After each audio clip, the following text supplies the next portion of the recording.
All righty now. Hello, welcome to Dis and Dat.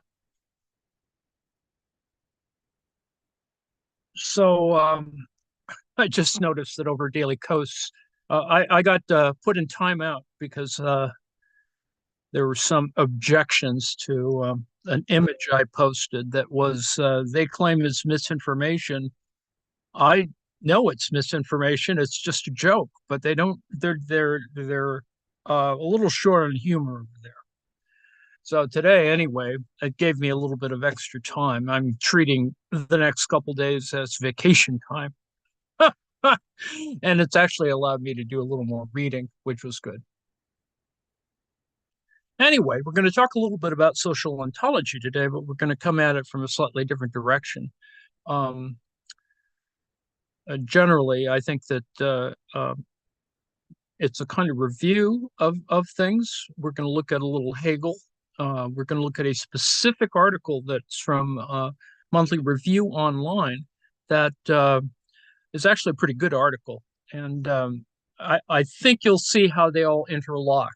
Um, as we're talking about before, because I had attended some session, an afternoon of social ontology, and I hadn't thought about it for quite a while, but I like the idea that I can come back to it and still get something out of it.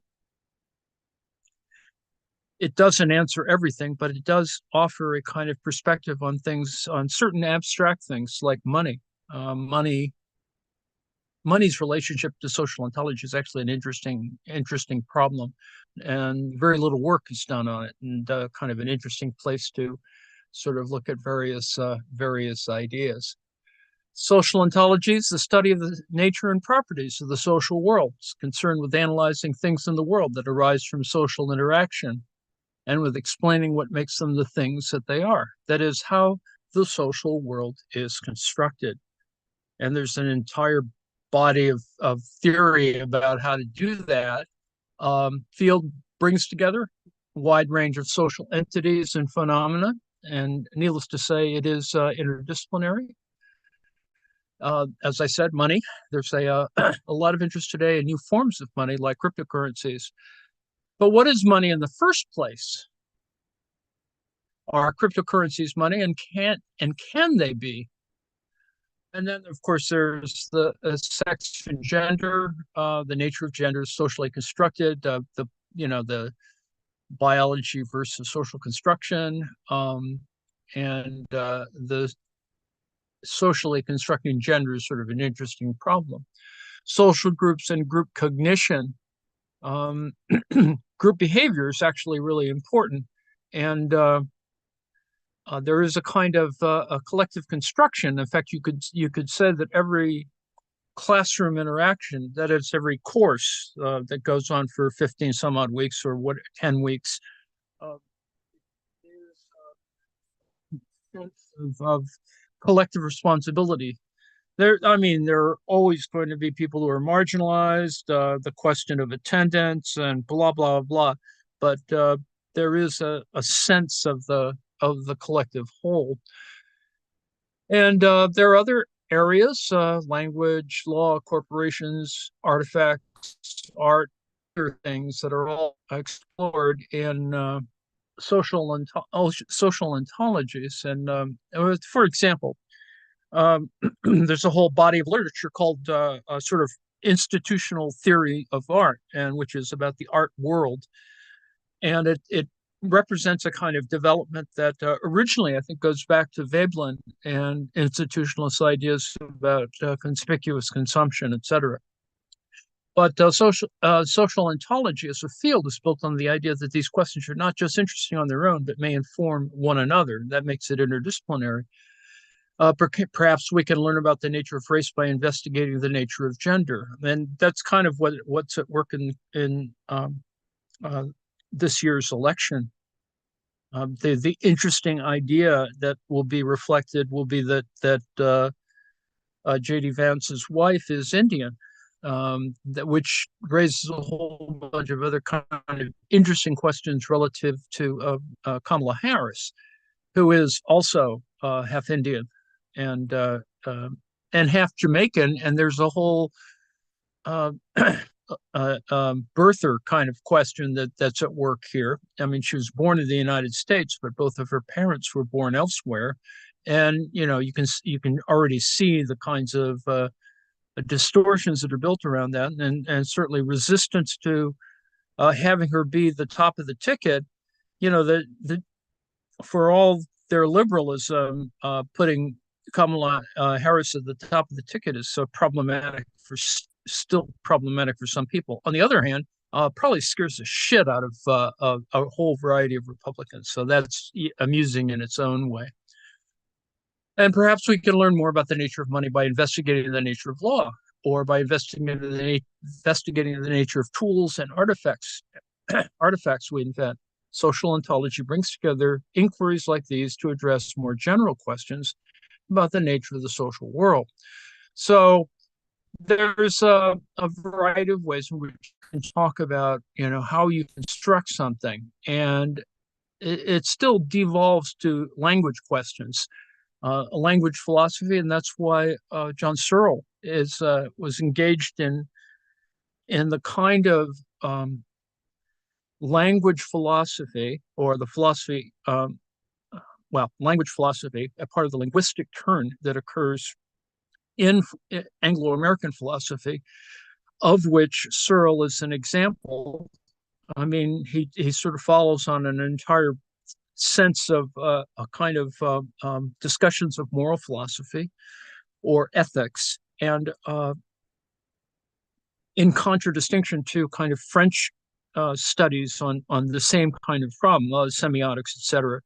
And so there's a distinct difference.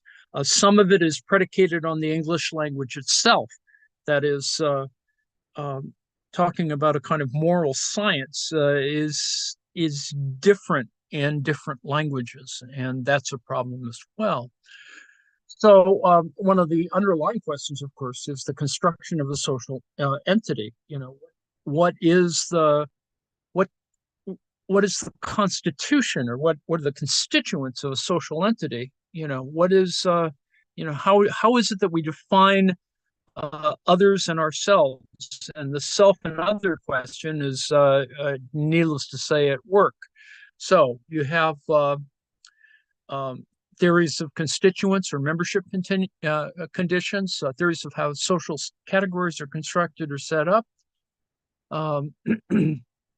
Is it simply a language question, or is it other kinds of things? And of course, it's all about culture ultimately, but it doesn't have to necessarily move to a kind of strictly anthropological idea. It is more about the kinds of structures of, how is it that you define kinship, groups, and that's where it goes into this idea of a kind of social positioning, where you're not looking so much at kind of traditional roles, but rather looking at hypothetical others at that same moment. And I would assert that social ontology provides the same kind of opening or entry point for certain types of relational structures or inquiries. And that, I know that sounds a little vague, but if you're into certain ideas about how is it that people cooperate or don't cooperate, and there are some basic assumptions that are at work. Some people will assume that everyone is sort of disagreeable and antagonistic, and you can't work together. And so that's kind of that work there. And yes, I think it is. You could actually address all of Project 2025 in that same way. Aside from the kind of reconstruction that's going on now, where Trump is desperately trying to, disavow or disentangle himself from associating with Project 2025. So there's a lot of little framing operations going on right now that are attempting to trick the less informed voter about what the real story is. And once you go deep down into it, you can actually cite what goes on page by page. and there people are doing that now. They're actually going and finding the thing that is more objectionable or just weird or wacky, things that conservatives have always wanted to do with the American polity. It just it is the same theory of supporting white culture or whatever, or suppressing um, people of color, which is just becoming more tension driven. That is, in the sense that, for example, Southern California, is a lot more Latino. It's always going to be more Latino. It's not like this is a recent phenomenon. This goes, back to all of the labor requirements for California agriculture have made this what it is. And that's nothing to do with any kind of ecotourism or any of this other, highfalutin stuff. It's really it's basic labor issues. So that's the kind of thing. And but the nature of the social has been a topic of inquiry since ancient Greece. And if you move in a certain direction, it is, you know, how how is it that we frame these kinds of things, and at what moment do we sort of recognize other conditional or contingent elements of it? That is, who owns it, or who is, how is it grouped? There's a certain underlying structure of how that goes. And if you take it in a certain direction, sort of philosophically, then you get into the questions about how things are the way they are. That's what makes it sort of ontological. Um, I'm becoming a branch of metaphysics. So that's the Stanford version of that. And there, I put in the sort of online versions of it, um, and to suggest to you that it has a connection, not fully articulated, which is part of the problem. There's an entire social capital group, or an entire sub-discipline that discusses social capital. So you could say that, for example, the Chinese social credit issue is a perfect example of this. That is that under a surveillance state with a very large data sets and whatever, a total surveillance, people can be well, you're going to have a file on you. You're going to represent a little spot. You're you're going to be defined in that sense by certain other kinds of elements, by your connections to other social groupings. And it seems a little, potentially discriminatory, but I think ultimately it does actually represent, from a database point of view, um, it's a more accurate representation of a kind of a set of how the populace is organized. And it's very important in China's case because of the issues with their Muslim populations. And, there are, 54 minorities or whatever. And it's not controversial or problematic from central government's point of view, but it pretty clearly is once you actually get out there. And, for example, where the Uyghurs are, the whole Uyghur thing is a continuing problematic set of relationships that is part of a significant or fair number of folks who are Muslims in the Chinese population, and a lot of it just simply because of the way in which um, certain Western provinces were constructed, or which are simply geographical things. In other words, stuff on the Silk Road. They're just going to be more influenced by Islam than other things. And on the one hand, they may not necessarily have a religious preference for a variety of historical reasons, but they also are clearly part of the culture. And it's not like China ignores them. It simply was because of some Islamophobia, the same Islamophobia that Americans have, in the sense of terrorist activity, and the in a very typical way, sort of top down dealing with it. They create a much more repressive situation using the old education camps, et cetera. So that's kind of what happens. Anyway, I just wanted to convince you that there were things like microfinance or other things that are part of this basic connection between sociology, that is, what social ontology is sort of asking, is sort of a theoretical social science question, and its relationship to economic analysis. And as I suggested, money is probably one of the ways in which you can have that kind of discussion. Now, going back all the way to the top, I suggested today that this would be ways in which we can talk about the good life or welfare. Now, the idea of welfare, meaning that is not so much enjoyment, but that you are satisfied. That is, your ability to be not necessarily happy, but fulfilled, perhaps, is another way of talking about it. This idea that, this has this thing about, well, what's my sense of being? How is that constructed? And what philosophies have sort of related to that kind of question? And you get there because of, well, it goes all the way back, but to the classics with Aristotle, et cetera. But as it moves forward, you can see the issues that come up that were sort of a kind of parallel track or a divergence from all of those classical elements that ultimately wind up with Hegel. And so you have these converging and diverging elements. That is, you can have a Kantian sense of it, that is of an idea, a sense of the ideal, a sense of the absolute in a Kantian sense. And from that, you get a sense of, well, in order to have that sense of the ideal, you need to have a kind of a system of morality or ethics that sort of goes along with that. What are your sort of ideal practices? And it could be as mundane in that sense as Marie Kondo, about sparking joy. I mean, it is kind of like that in the sense of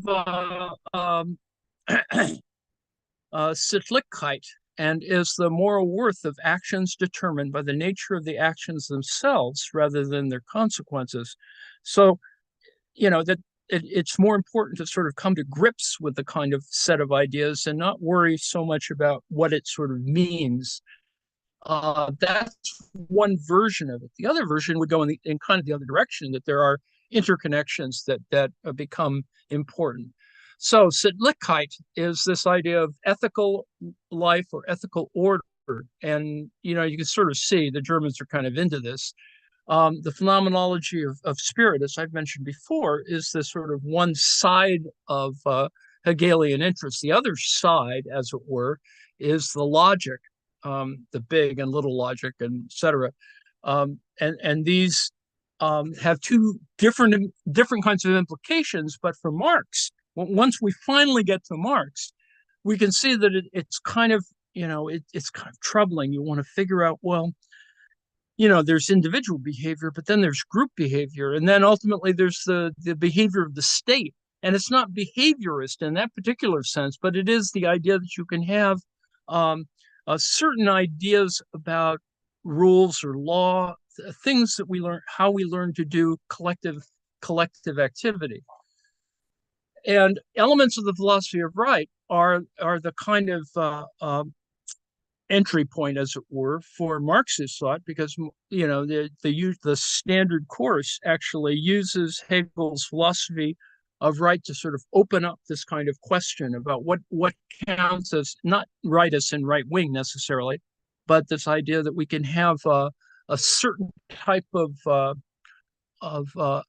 organization that overlaps with each other. To talk about it, in fact, without getting too reified, as a sphere, suggests that there is this kind of curvature and surface of a kind of sets of interactions, and literally this kind of interaction of large sort of spherical ideas. No, the fact is that you have a kind of a model for interaction that is negation, or in the Hegelian sense. So you can sort of see, if you talk about three spheres of right or rightness, that you can see built into this that classical liberalism is kind of about this, the denial of outside impetus. That is a certain internal logic that guarantees a freedom, the rights of man. Um, classical liberalism tries to support certain types of subjectivity or individualism. Um, that's not completely anarchistic. Or rather, it does, want to kind of organize societies that have a kinds of, sort of interrelating groupings that allow for democracy, for example. Now, the issue, of course, in the present day is that you have, for example, um, a rightward swinging Republican Party that literally has no idea about what it's doing, but it certainly pumps out the same ideological positions that they've had all the way since the Cold War and really haven't given it up. And the second sphere is about Kantian morality. And the sphere of morality here, this is the contrast, that is positive and negative freedom. Positive freedom is a kind of, is moral autonomy. Now, Hegel criticizes deployment of Kantian morality in society for being insufficient. And this is actually going to be important in the current day because of the kind of reemergence of certain Kantian ethics in how we do. This is the naturalism argument, that sometimes things appear as if it just sort of happens, that it's normal, that this is the way things have been. But that's no defense. That's no defense for it as being right or correct. And so there's these kinds of deficiencies, and you can see that if you model it that way, instead of having the tough guy individual, you have loneliness, depression, and agony. Not that that's always going to happen. It just is simply making that kind of contrast. The third sphere, the sphere of ethical life, Sittlichkeit, is marked by family life, civil society, and the authoritarian state. So you can see that all these things are kind of at work, and conservatism is still kind of does that. They don't talk about civil society, which is really interesting and problematic. They use a lot of other terms, and of course they privilege certain constructions like families. And for example, Project 2025 believes that the only truly that the ideal family, accepting of course that there are all these variations, but the ideal family is goes back to the so-called nuclear family: one man, one woman, 2.5 kids, blah blah blah. And they do actually have that idea, and the things that are interfering with that, of course, is that people discover their own sexuality, they discover their own sense of self or subjectivity, and that's difficult for people who need or want the kind of rule based kind of organization for both family and civil society. So that's why conservatism does that. It reads the idea that things should be maybe preserved as opposed to simply be conserved. Conserving versus preserving is actually an interesting semantic difference. So the point is that there is a point. Sittlichkeit is suggests that this is more about norms than it is about individuals, and you can see how this can become like with some of the discussions of Ayn Rand, that the sort of tough guy individual, blah blah blah, and of course the contradiction of her taking Social Security and etc. That it's only a kind of weird posturing.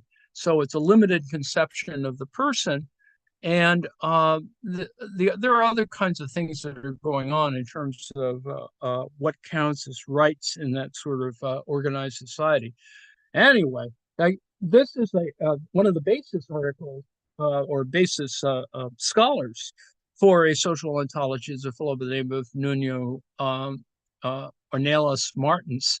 And there's this particular little article on critical ethical naturalism and the transformation of economics that is kind of hopefully useful because it articulates or opens up the CEN, that is critical ethical naturalism, and is developed by Tony Lawson, who's at Cambridge, and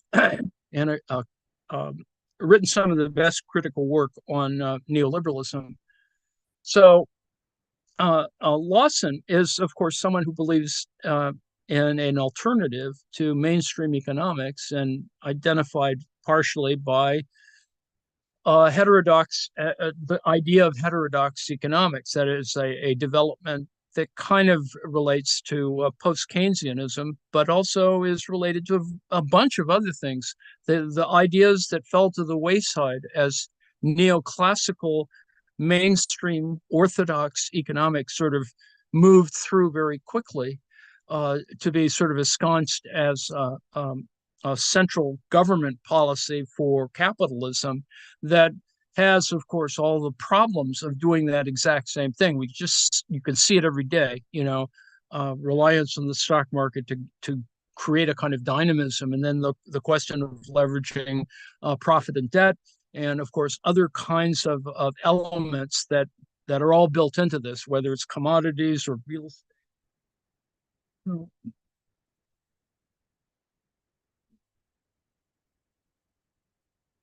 That lie in the way.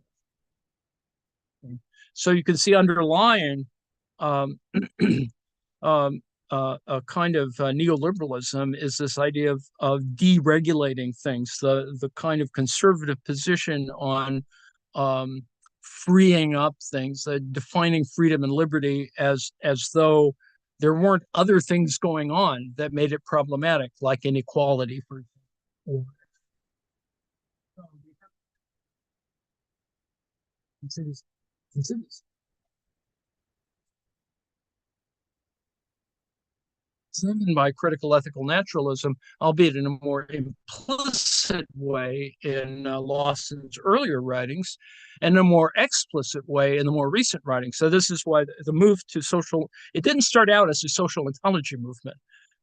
It was simply trying to come to grips with certain heterodox ideas within the context of neoliberalism, and to try and see where democracy was beginning to become shortchanged. In fact, we see the tail end of that, or the power of it in for example, the French election, with the relative success of the right wing parties, which were pretty minimal not too long ago, and now have become important, not simply because of you have people running around like Steve Bannon trying to organize these kinds of things, and other but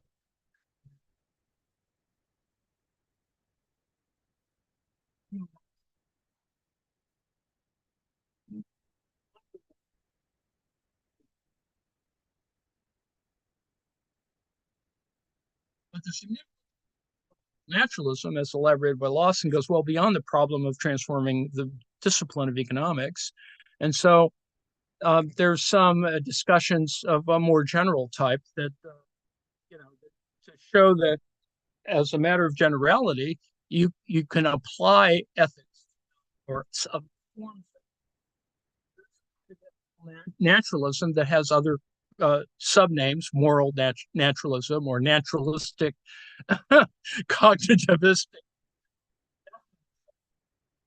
I don't know, but it sort of common ideas, and that is ethical sentences express propositions. So clearly about language, clearly about a certain kind of argumentation or logic, and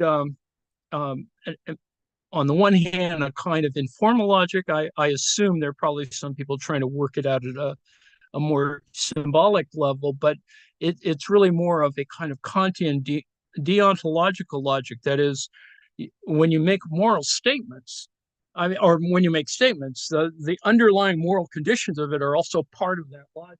So some such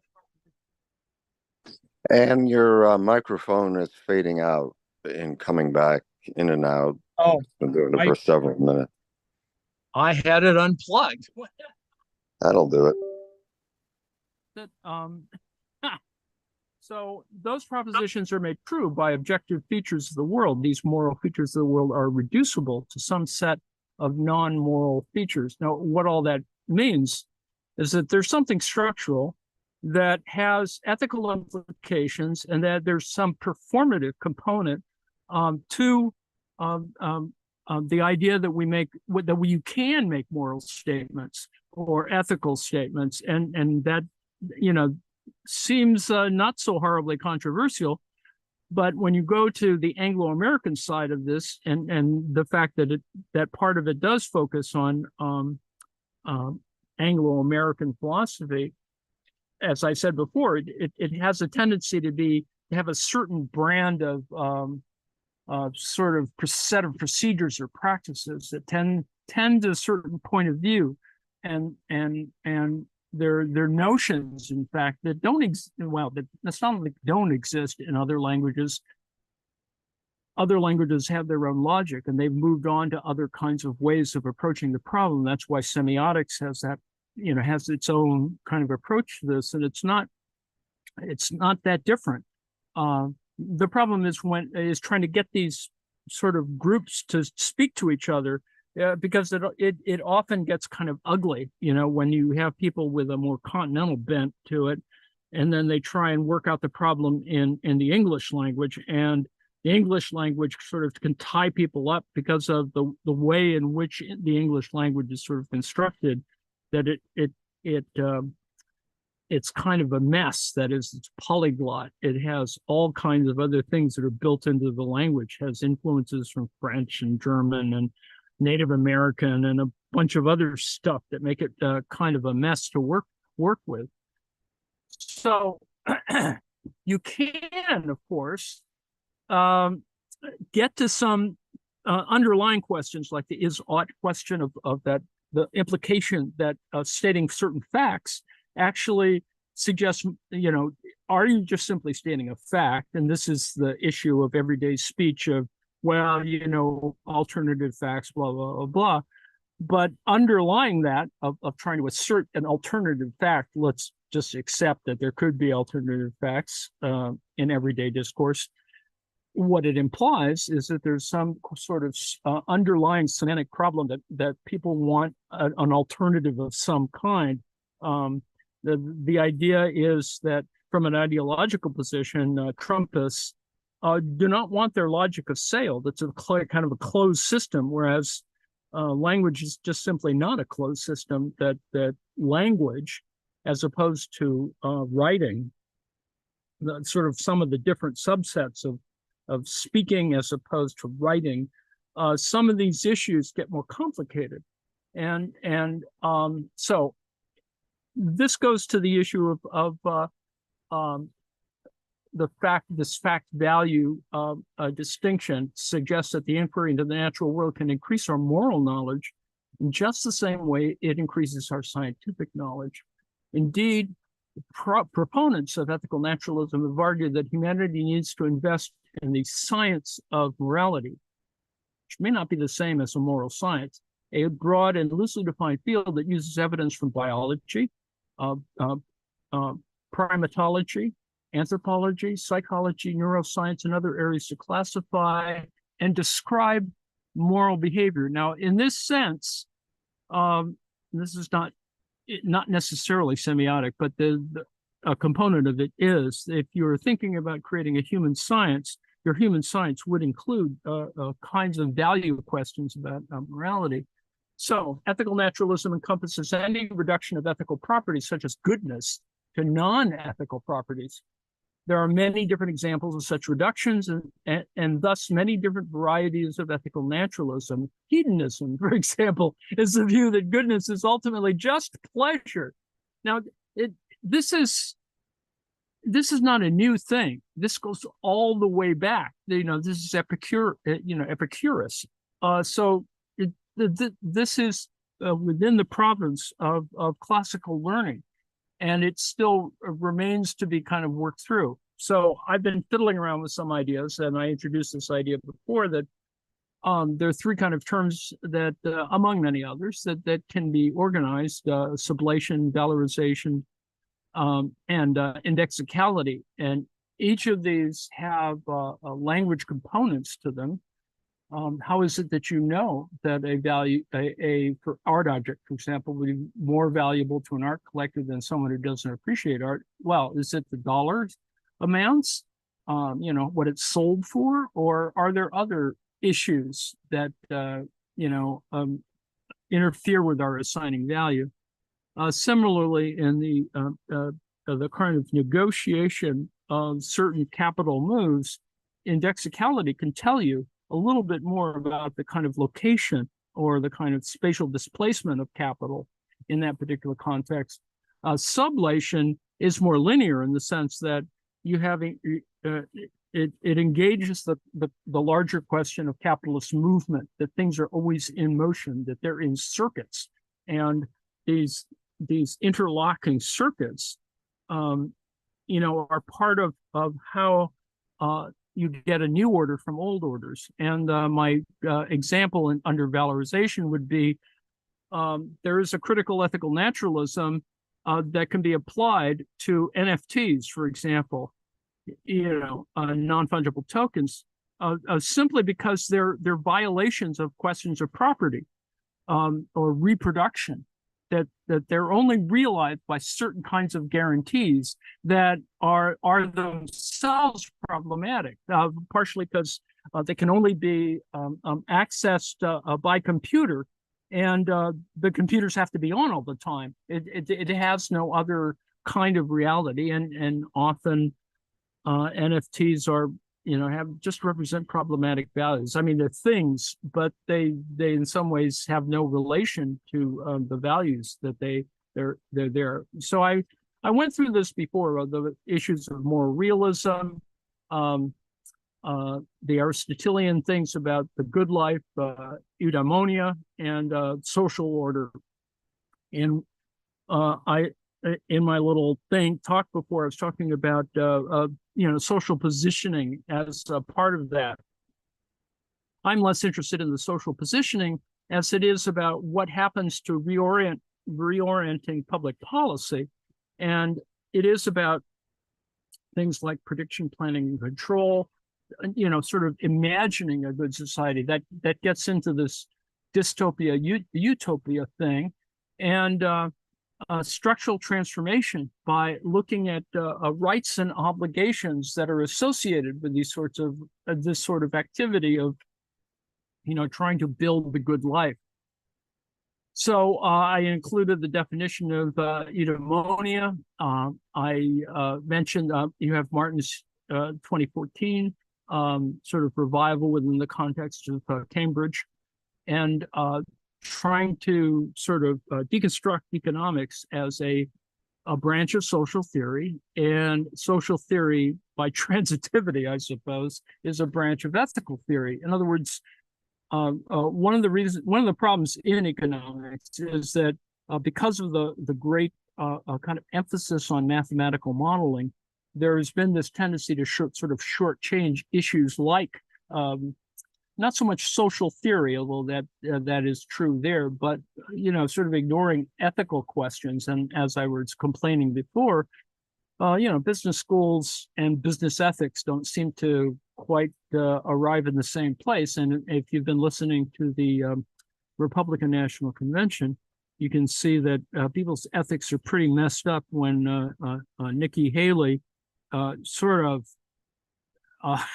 surrendered to Trump for whatever reason. But you had all these sort of losers last night, all losers in the primary chase, all capitulate to give fealty. It's no different than any other political convention. It's just that it's so much more egregious in the context of 2024, and JD Vance is the perfect example of that, having certain positions that were critical of Trump, and now he's just, he is a complete sycophant, which is very odd since we have all of his old statements.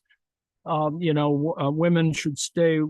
Women in abusive relationships should stay in that relationship. In terms of if you're in a terrible marriage, you should stay in your terrible marriage for the kids. I think that's the kind of underlying thing. So anyway,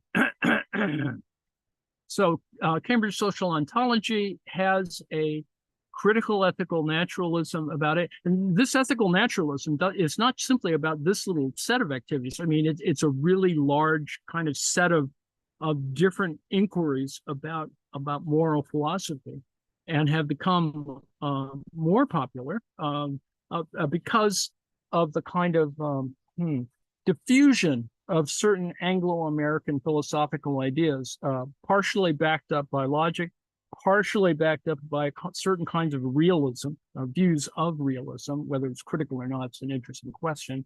And then, of course, as I showed, SPT, the social positioning theory, is a kind of way you can talk about sort of reinventing some certain socialist questions. Now, how do I get there to Rubbish Theory, which is a great book, and it's in its second edition. And it's really more, it's less about rubbish in trash in general, but more about creation and destruction of value. It is about valorizing or valorization. There's, some books only talk about it as a subfield kind of economic activity in terms of the waste products of another activity. And I wanted to show this example, and I've shown this before, is the idea that you can have, in the question of food waste, you have conventional practices relative to animal feeding, landfilling, composting, thermal treatment. And then you have added to this is, and it is the same valorization that Marx talks about, or that he emphasizes the greater issue of self-valorization, or the kind of intense subjectivity of it, because it does engage also in other kinds of extractions of value. But you see that this just operates these days. There are extraction, chemical conversion, biological conversion, and synthesis, a variety of things that take the conventional practice material waste and then sort of recycle it or convert it, creating new commodities. So you have a commodity on the left from conventional practices, and then you have new commodities that are not identical to the ones on the left, but are sort of complements of one kind or another, that are also value added. And my sleazy example is, of course, in terms of Heibbig and yeast as the brewery's byproduct, yeast, being used to make sandwich spread, that is Marmite, is an example of valorized waste material. I mean, they don't sell it as that, but because it is related in some ways to periods of poverty, it's a spread that goes a long way. If you never tasted it, you don't need to use very much of it. It's very salty, and you can see how if you're on a pauper's diet, that this would help fill your stomach, or at least make you less hungry. Now, the point that goes on further in the article is this idea of a kind of system at work. And I'd like to think that our reading of John Bellamy Foster's book, has actually helped us move into that position where we're not thinking about, we're looking at things that are more system-oriented or ecosystem-oriented, that, and we do this in our daily practice, right? The whole question of biotics, right? Probiotics and other kinds of things, that we have a lot more stuff going on in our bodies, that it's not as simple as that, and that we have sort of a complex ecosystem in our own subjectivity that is at work, and it changes our relationship to a lot of things. And of course, it goes on further I know I'm going to run out of time. Yes, I am running out of time. It talks about the cycle, this same kind of valorizing cycle, and actually mentions um, looking at the problem of life as a much larger system, so that your poop, whatever, is part of this larger discourse. And it is not simply talking about things that are productive and non-productive, but looking at production, in fact, in a whole different way, particularly because it is part of always of a larger cyclical circuit-like thing. The thing about science, of course, is that science in the late 19th, early 20th century, as we pointed out before, because of people's political positions, looked at things in a much more integrated or interdisciplinary, cross-disciplinary way. And so that thinking about metabolic relations, looking at different kinds of, as Bellamy Foster's discussed, dialectical relations. And it is this interaction, an ecological relation of organism and environment. And so the organism becomes an active subject in its own evolution. Now, that on the one hand could be simply describing how viruses operate, but I think aside from the public health issues, I think that you see that this is a philosophical move from specific individualism and anthropocentrism, but looking at it as interconnectedness of subjectivity and life. And so it kind of flattens out or looks at those things that have to do with cooperation or cooperativeness as opposed to competition. I mean, you have an entire model that was built on competition, but if you can remember stuff that went on in Bellamy Foster's book, it does happen, but there are other things that go on at the same time. So if you talk about the tragedy of the commons, it's really designed for a more competitive kind of model, when in fact cooperation would actually solve the tragedy of the commons. It's not overdoing the carrying capacity of a particular site. Rather, it is simply, it's more than the kind of pushing it in that direction. It is more a question of organizing at the front end the kind of structure, the productive structure of a location. Now, this is plugged into the idea of Hegel, right? Hegel sees all organisms as subjects. There's some kind of a subjectivity. Now, it's more difficult with so-called lower life forms to think of that in that way. But in fact, there's a tremendous subfield called sociobiology that actually addresses this exact same question. Now, that's not to privilege, for example, animals or necessarily primates over humans, and recognizing the same connectedness that is part of the metabolic rift. That is, it's human activity that is screwing everything up in that sense. But this idea of revivifying a dialectics research program it is a way of trying to bring this up again. And it is nature as such is inherently dialectical. So, and that's a bit of a push, but if you recall from Bellamy Foster, that's not really that problematic. And so people like Heraclitus, Hegel's description of him as a pre-Socratic, as the first dialectical thinker, comes up and when he articulates his process ontology, his metaphysics of becoming, that is, everything flows.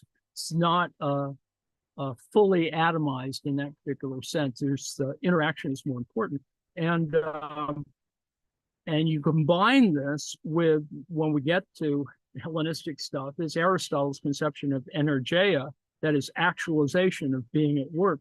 It develops a dynamic approach to being as becoming. And this applies to sort of the abiotic, that is the non-living nature, for which when Hegel sees planet Earth as a semi-stable meteorological system, or the solar system as a theater of interaction of reciprocal causation. This is beyond, if you recall from Bellamy Foster, this is proceeding beyond a kind of mechanical version of how nature operates. and it allows actually for greater issues about growth, how things happen. So everything is in flux. All entities are coagulated interactive processes, and capital is no different. But you have to learn where to put the boundaries or where to put the divisions, in the sense of you can overemphasize, kind of overdetermine certain kinds of points of view about it. That is, it's like my critique of the congealed labor issue. You just can't take it. It's still kind of metaphorical. The congealment doesn't really help us as an idea. It's probably better to talk about the anticipated expectations about what's going to happen, and not necessarily talk about labor power as a sort of sitting somewhere in objects. It doesn't quite work like that. You can estimate things like the labor itself, but it's more than that. It is this question of the larger kind of market in which the thing is being created. So an organism from a dialectical perspective is not a machine-like aggregate of components or even a carrier of selfish genes, but a subject. Now, this subjectivity issue drives the entire phenomenological side of Hegel's stuff. That is, you worry about, noumena and phenomena and a whole bunch of other things. And it's not unimportant, particularly on the issue of psychiatry or psychology. But you have to know that it kind of comes back together again. So when we talk about Deleuze-Guattari and Hart and Negri, we're talking about a broader sense of what that means about what a subject is in the current situation. And of course, that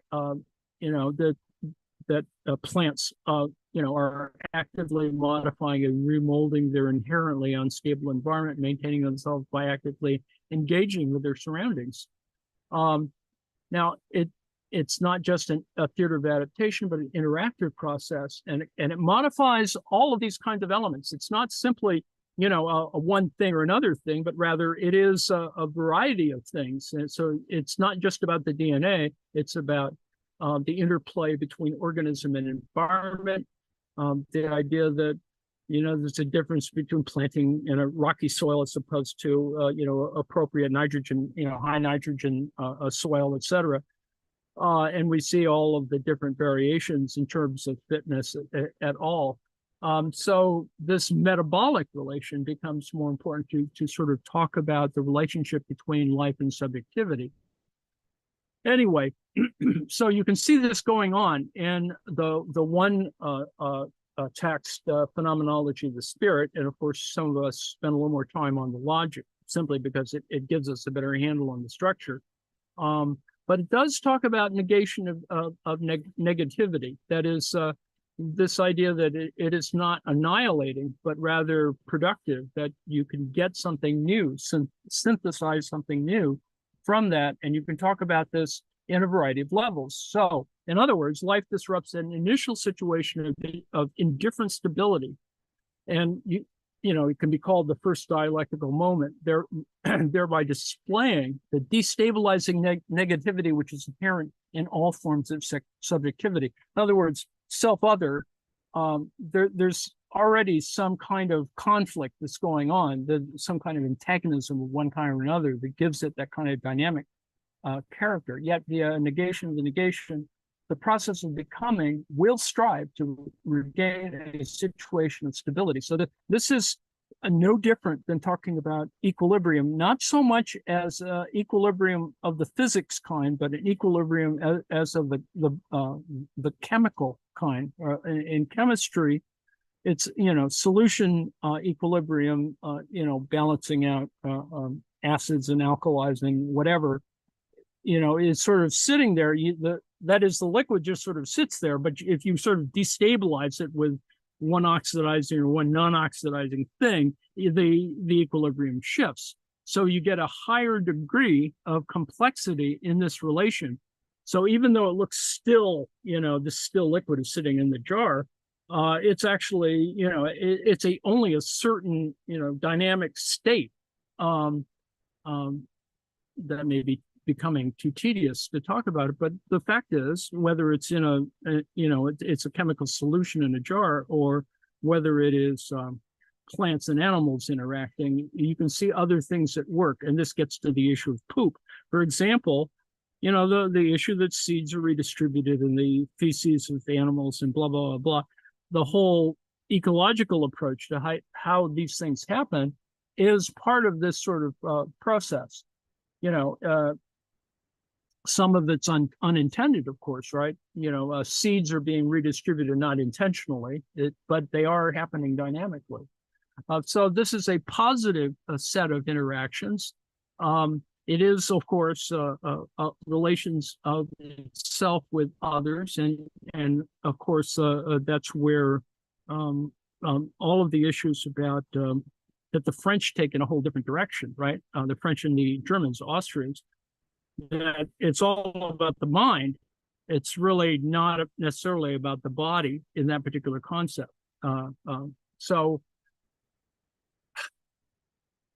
this is there's a system of kind of barriers, obstacles within this particular context. That's why Lacan is important, because you see these kinds of blockages in the whole process. And in the little logic, you can see some of this at work. This is the life is a concrete manifestation and active interpretation of the concept by the organism as a subject. It is in all living beings, the subjectivity emerges. And so it is looking at a kind of resolution of some kind. Not that it's permanent necessarily. Of course, if you kill something, that's a different thing. But this opposition, the negation, is negated within the context of interaction. That is like the program Lost, or some of these other ones where you're throwing people and competing out in the the wilds, with or without clothing, etc. It is this question of trying to, at least in a performative way, show how fragile things are, including the environment. And so you could say that the planet is like that. It is the unfinished result of a plethora of interactive processes where organisms, as subjects, contribute collectively to producing and co-shaping their own environment, rather than just merely being products shaped by their environment via negative selection. See, this is that difference between the mechanical view of science and one that is a more dynamic. That's why ecology becomes important, because it talks about all these other elements. And there's a side point here on crystals, and in fact, you can you can see why that is popular to certain cults, etc., because it does sort of focus people's activity around certain inorganic things.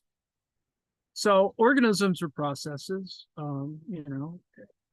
through which an idea comes into existence, becomes alive. So there's a kind of certain instrumental relation of these things.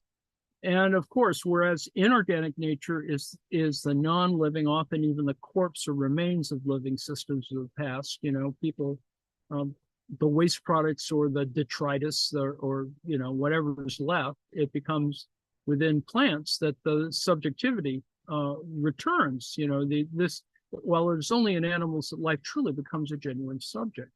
The organism manages to sustain itself as a process, albeit always at risk of submerging again into chemism and the inorganic. The living is continuously under the threat of what we nowadays refer to as entropy, but via interaction, the organism manages to sustain this contradiction up to a certain point, as all life is finite. So, at some moment, and some people, in terms of coping with their own deaths, kind of acknowledge that when, you have your ashes spread in the ocean or in the forest or whatever, made into a tree or whatever. Indeed, the living organism is precisely this union of opposites where the internal and the external, cause and effect, subjectivity and objectivity, come together. Subsequently, Hegel discusses three realms: the realm of geological nature. And Marx follows this. I mean, it's a little slavish on the one hand, but it's pretty clear that he's getting engaged with this idea again later in life. And then talking about the realm of plants and of animals. So geological nature is, rocks and ultimately soil, but these are kind of sedimented, layered in that sense. Much like phenomenology as a field sort of talks about these exact same ideas, certain ways in which we can think about how life operates or living activity and instances of subjectivity. So you could say that organic life is the self-sustaining self-realization of a concept. Although there is subjectivity in plants, they respond, they interact with the environment, etc. A plant is not yet a subject in the genuine sense. You can talk at them, but they don't quite talk back.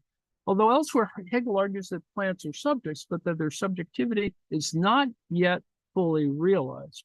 Rather, plant life entails perennial production, a combination of assimilation, externalization, and multiplication. Animals, however, are subjects in the genuine sense. Our pets are kind of, or exemplify that. Sensitive and self-present, reflecting on themselves via externality. And of course, when you can get them to do anthropomorphized activity, that's even more kind of cute or wonderful, or that makes you happy. They can relate to otherness through spatial movement, and the animal voice is already an approximation of self-conscious thought. All those wolves howling. The subjectivity of animals entails negativity, disrupting the environment, disrupting an initial situation of inertness, that is M1, by feeding on plants or other animals, which is basically an act of negation, M2. But this contradiction is superseded, again, negation of the negation, as we talked before about dialectics, once a situation of ecological equilibrium is established, M3. So this is a short exploration of the entanglement of Hegel's conception of subjectivity in life, and you may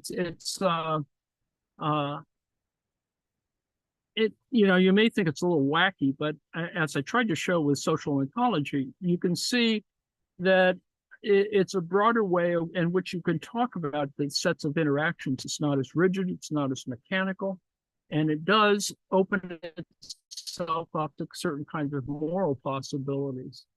And Sittlichkeit is about the idea of a community, a kind of ecosystem, and engages with co-creation in that particular sense. So that in the Anthropocene, that's kind of what we're working with. So when it comes to assessing recent theoretical developments, and he opens up this idea of sympoiesis, which is if you've read any other Donna Haraway stuff, she's the one who's given a kind of life to the notion of the cyborg and a bunch of other things, which is a little out there, but it does provide a certain way in which you can think about organisms and the environment. But they don't quite talk about the interconnectedness, and so it is. And nothing is really self-organizing. Organisms are not alone. It is this kind of dependency, since entanglement with otherness is always involved. Everything is complex, dynamic, responsive, situated, contingent, historical. All living entities are open, although in their desire for autonomy, individuals may strive for autonomy and closure. You could say that conservatives want to do that. Project 2025 is essentially to close off opportunities for difference. And they're homogenizing for all of its insecurity or ideological fixity. That's kind of what's going on. And so this is the other side of it. But because you have both things, you have tension. And that this is anti-hierarchical in that sense. And there's a certain expectation or anticipatory element to it. It is not something that is, sort of fixed in terms of development. Things are not yet alive, not yet genuine subjects, not yet self-conscious beings. Although we wonder whether we can or not. So a microbiome offers that same kind of idea. That is, they're both kind of intimate and not intimate. They're the other. And this is this idea that we have our own microbiomes. The idea of, we've talked about this before, transplanting poop is actually an interesting example of that same sort of thing, is that food is only partly digestible. In excrements, the metabolism of life becomes chemistry again, as these organic byproducts are bound to decay. Now, the point of this being reproduced is a kind of valorization. That is, you have to sort of think, and without torturing the metaphor, you're working with bodily fluids, purity of essence and all. It is this kind of factory thing. Excrements are a product; they're not mere negativity and not mere waste, that is useless, indigestible material, because in the course of the process of digestion, the organism adds to it and actively expels it. In other words, although Hegel is obviously unaware of insights provided by contemporary microbiome research, everything is a dialectical syllogism, and this can actually apply to digestion and defecation. It's an article today on a scientific article today on the question of the small intestine having a really much more important role than we're thinking about in terms of your gastric health or whatever. Food, the initial substance, M1, is digested, negated at M2. Bodily fluids trigger the food to decompose so that the food is, for the most part, annihilated, but the end result, that is feces, is a product as well, a combination of remnants and additives. So there's a kind of and on the collective level, excrements, not simply physical ones, but maybe perhaps more metaphorical, are part of the metabolism between human culture and the global environment. Seen from this perspective, global disruptive pollution is a symptom of systemic error, signaling the non-sustainability of the current global metabolism between humans and nature. So in the context of the global Sittlichkeit, the disruptive impact of waste can no longer be thoughtlessly ignored. Notwithstanding the hierarchical logic of his thinking, Hegel already pointed out that the term waste is a misnomer. Waste is a product. It's rubbish. Rubbish theory tells us that waste is a product, and that it can be saved. There is surplus. There is valorization produced by us collectively, so we're actively involved and responsible. Disruptive contradiction between human society as a superorganism and the global environment in which we're embedded and with which we are profoundly entangled must be superseded. The negativity of environmental disruption and mass extinction must be negated. And so a detrimental dialectical deficit on the level of global Sittlichkeit. However, lack of coordination and collaboration, a lack of integration and organization, seeing that the most human activity is focused on addressing the acute symptoms, that is, forest fires, floods, sort of natural disasters, rather than on transforming the system, the chains of interactions from which these disasters stem. And that's the whole difference. We whine about hurricanes, etc., but you really need to think about, how are these things happening? Why are they happening? Extreme weather events, etc. And I think we're getting that same kind of shifts in our perception of that, at least. And of course, Republicans don't give a shit about these things. You cope with disaster, and the contradiction, of course, or the kind of hypocrisy is, for example, Florida to kill off federal funds for remediation, and yet come, hat in hand when whole bunches of stuff gets wiped out. Okay, I've been yakking too long again. Please feel free to talk, ask questions.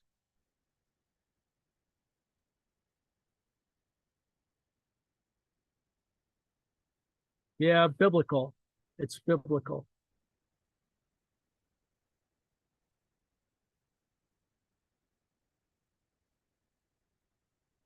Anyone? Seems a little complicated, I know.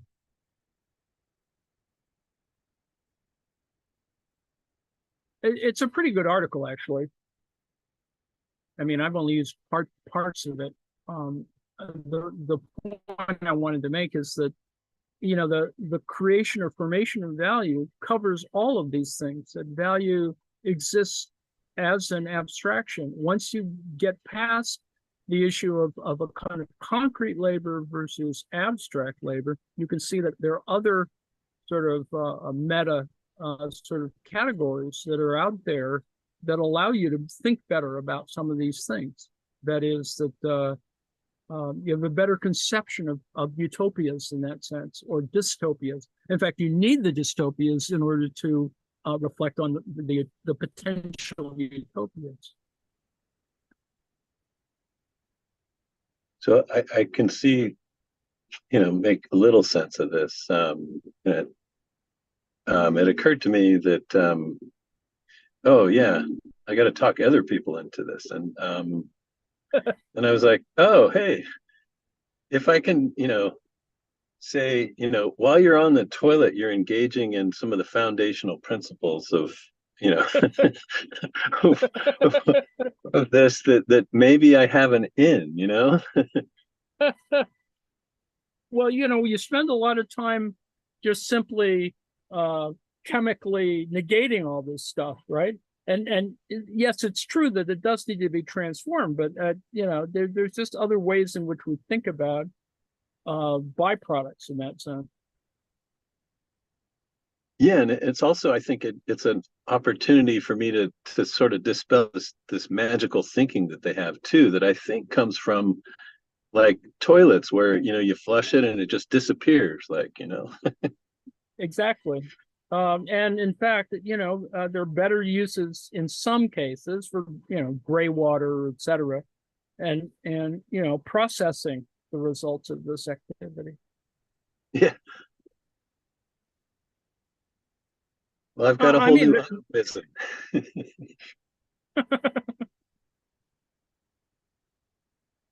Well, I mean, solid waste is, just the fact that we throw, there's so much plastic, we just haven't dealt with this stuff. And we can. It's pretty, it's not that it's easy, but people should, be much more, whether it's a regulatory thing or you just need moral suasion, you need to convince people that we just don't need all this paper or plastic. Well, yeah, talk them out of the rugged individualism myth that they're stuck in too, right? Not just MAGA chuds, but the liberal people too. Absolutely.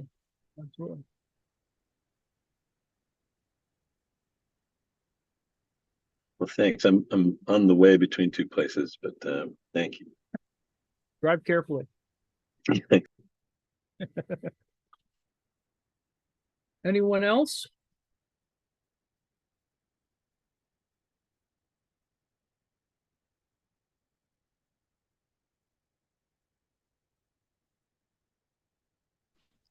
I just flushed my toilet after I don't do it all the time. Let's put it that way. Which is, I don't know how many people do that, but if it's just urine, you don't have to flush it every damn time. Yes, exactly. But you know what they say? Yeah, yellow something and brown if something else. Yellow, it's mellow. If it's brown, flush it down. I mean, in the Middle Ages, it's about humors, right? It's the color of stuff. Black is bad. Yellow is sort of What if you throw up in your toilet? What does that count? Yeah, well, that's hopefully it's not a regular activity, I guess. That's number 3.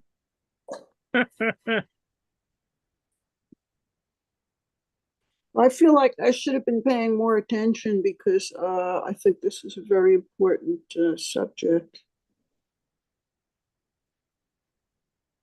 Well, we take either easy or hard ways to deal with it. I think I probably used still too much plastic. It's hard to think of ways of not using it, better ways of not using it. I assume you have some canvas bags for shopping purposes. Oh, yeah. I shop with canvas bags. But, I just think it's it's just not enough. And most of the places I shop at actually they give you reusable bags. That's what Target does now. There are no explicitly disposable plastic bags. Well, I Do they guess give still them have to some. you or do you pay for them? No, it's sufficiently integrated, probably cost shifting or whatever, but no, they're free. So I have like 5 or 6 Target bags. They're not as good as the canvas bags, but they work in a pinch. And eating and pooping's easier to explain than dialectical syllogism. Well, that's why I included rubbish theory. My favorite quote is from, and I probably used this before. What does the rich man keep that the poor man throws away, or person throws away? Well, it's has to do with when you blow your nose. The tissues. If you carry tissues, you don't carry wet tissues around. But the odd thing from a class point of view is that rich people are more likely to use handkerchiefs.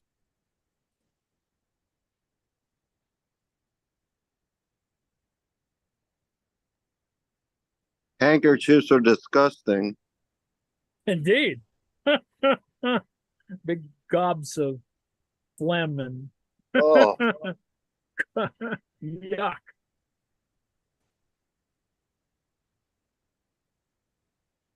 Well, if you have enough of them, they're okay. If you're not walking around and whatever, but if you use them and put them right in the laundry, they're okay. Yeah. Yeah, I don't think they're that much of a problem, but there is a difference between that kind of idea of thinking about garbage or rubbish.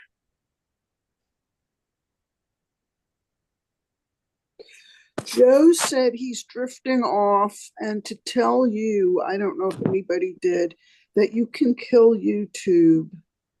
Okay, I'll go ahead and do it.